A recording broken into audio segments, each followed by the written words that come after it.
I learn my lines by panicking. No, I don't. I've got a few different ways of learning my lines. I've got the kind of cover and repeat, so I just kind of go through a line and cover my line in the conversation if it's dialogue. With the monologue that I'm learning at the minute, it's just repetition, just reading it, getting the sense of the whole arc of the piece, so I know where I'm starting or where I'm aiming for, and then just gradually go through the repetition of it and trying to add a paragraph and a page at a time, and then slowly that builds up. Other people like to write it down. That's quite a good way of learning your lines, writing it down, because it like gets it out of your head and gets it onto a page. The worst thing that's ever happened to me on stage happened when I was in Billy Elliot, the musical, in the West End. And there's a scene where Tony, so I played Billy Elliot's brother, and there's a scene where Tony and the dad are having an argument because Tony's about to run off with the crowbar. And I jumped towards the sink where the crowbar was, and Decker Walmsley, who was playing the dad, lifted the crowbar up, but we just slightly mistimed it, and he pulled it away, but I put my head down and he hit me in the face with the crowbar. So I basically had cut my lip and my lips swelled really, really quickly. And we just kind of got on with it and got through the scene and then ran off stage and just adrenaline got me through the whole show. And then I missed the next show because it was like this. I don't know, when I was talking, we were just sounding like that. But just get on with it is what I did.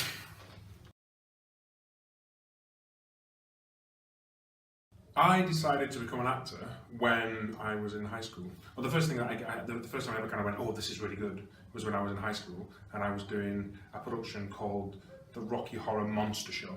So it was like a spoof thing, and I played Igor, and I made loads of people laugh, and I really loved it.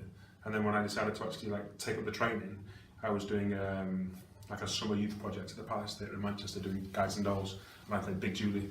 And this one performance, I walked out and ad-libbed this thing about the room smelling that I was in, and the whole thing, like 2,000 people laughed, and I was like, doing it, this is what I want to do. So then that's when I kind of took up my BTEC in musical theatre and then went to drama school. My acting inspiration was actually my drama teacher at high school, Miss Flowers. Hi, Miss Flowers. Yeah, she was amazing. She was the first person who ever said, you're really good at this and you could do this. And that was kind of where I first thought, oh, this might be quite good. She was the one who directed my Rocky Horror Monster Show.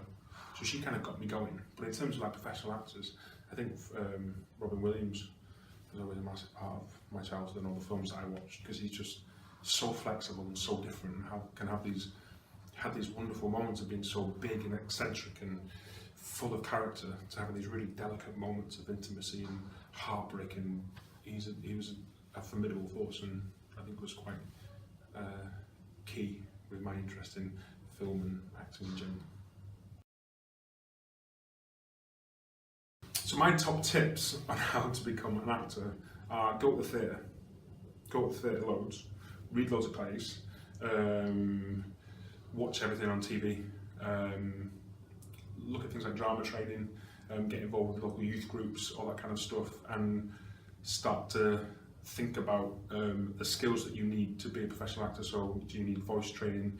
Do you need singing training? If you want to be in musical theatre, do you need to learn how to dance properly? And there are drama schools out there which can kind of provide training on all of those elements. For me, drama school training was quite important, because without that, I don't think I'd have had the technical know-how to get through a show like the 10 at Whitehall Hall that we've just done here. And my first job was in the National Theatre in Hamlet, and that's a massive stage, and I would never have been able to carry my voice if I didn't have that training. So that was important. But I also don't necessarily, going to be controversial, think that you have to go to drama school. But some training is always good, and I think you can get that through really good youth groups and getting involved with local theatre. Like the Octagon's got a really, really good youth group set up. Not that I teach on it, but get involved with that kind of stuff, and always look for opportunities no matter what your age, because there's loads of stuff out there. And if there's not, get onto your local councils and all your local arts organisations, be like, give us some stuff to do. My favourite meal is a plate of roast potatoes.